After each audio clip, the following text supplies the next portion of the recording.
Christopher S. via The Athletic. Sorry, I always say via.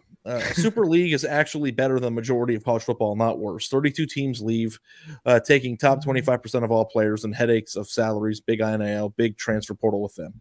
Rest of college football reverts back to regional rivalries, less stress chasing money, trying to keep up, and return to realistic coaching salaries and conference sizes. It's actually better for the teams that get left behind because they never are going to win a championship in this world anyway. Tell me why I'm wrong.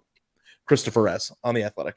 I'm torn on this because this new world, I just don't really know.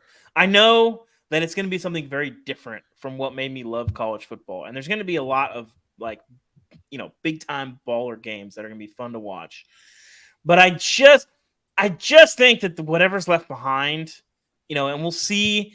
My nightmare scenario is that the Big Ten and the SEC go do their own thing and then refuse to even play anybody else. That I don't ever want to happen. But if that does happen, it's going to be hard to not feel like that's the Premier League and everybody else is the MLS. Where there's going to be people that care about it and they'll be talking about highlights. It's going to be awesome, but the whole thing is just going to kind of feel a little bit cheap and kind of weak.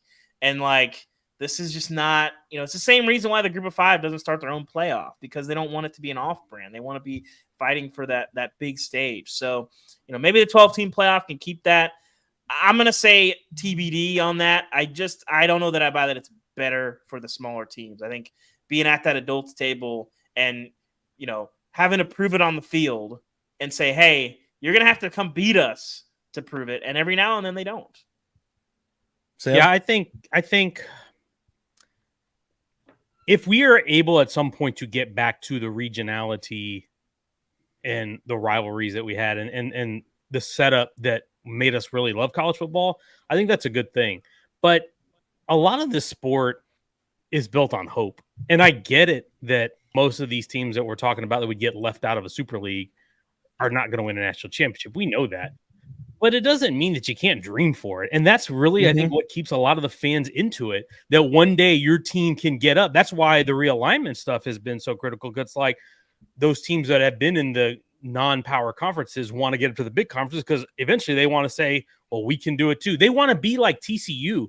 TCU 25 years ago got left out of the Southwest Conference, and then they went in the WAC, and they went in Conference USA, and they went in the Mountain West. And then eventually they got to the Big 12 and the Big East. You forgot the Big 10, East. 11 years. The Big East for – tell me your favorite Big East memory for TCU, David Oven. Yes. But they 11 years later, they got to the national championship game, and sure, they got pounded by Georgia, but they got there, and that mattered. They did something, and it matters. It meant something to so many people. And so if you create a Super League, you lop off 2/3, 3/4 of those teams that have that chance to hope and dream that they'll get there. Even if they don't, I get that they won't, but it's the same thing about when the Super League and the Premier League got shut off. And I think I can't remember who wrote the column a few years ago when the fans revolted against it, but think about TCU was kind of like a team like Leicester City. Leicester City went from relegation to promoted in the Premier League and then ended up winning the Premier League title. It's so rare that it happens, but when it does, you got to savor it. The Boise States of the world who beat Oklahoma in the Fiesta Bowl. Those things are really charming about college football. And if you just turn it into a Super League, it's just a mini NFL, and it's still going to be entertaining ball. Don't get me wrong, but it's not what the sport is supposed to be. Sam, my favorite thing about working at The Athletic is writing dueling columns against you. We wouldn't have one this time. I'm with you 100%. And here's the thing that always gets lost in the discussion, and it blows my mind. It gets lost in the discussion of the expansion of the playoff, too.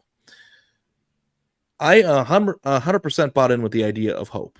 Hope is what gets them through the summer, what they think could happen in the future and, what they're building toward. But these teams that technically don't have a chance to win the national championship still do serve a purpose.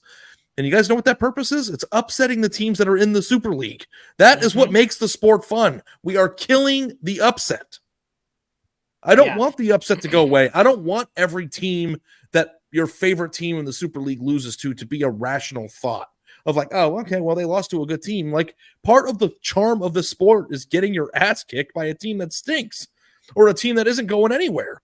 And by the way, those teams that aren't winning the national championship this year, their entire years are made by it. You think App State's upset that they didn't win the national championship at the FBS level back in whatever year that was, because 2007. 2007, which is holy shit, we're old. But like, It's tough. I mean, like it is like the purpose of this system and the way that it works right now isn't only to serve every individual fan base. You know, these bottom feeder programs serve the big teams. So I don't know.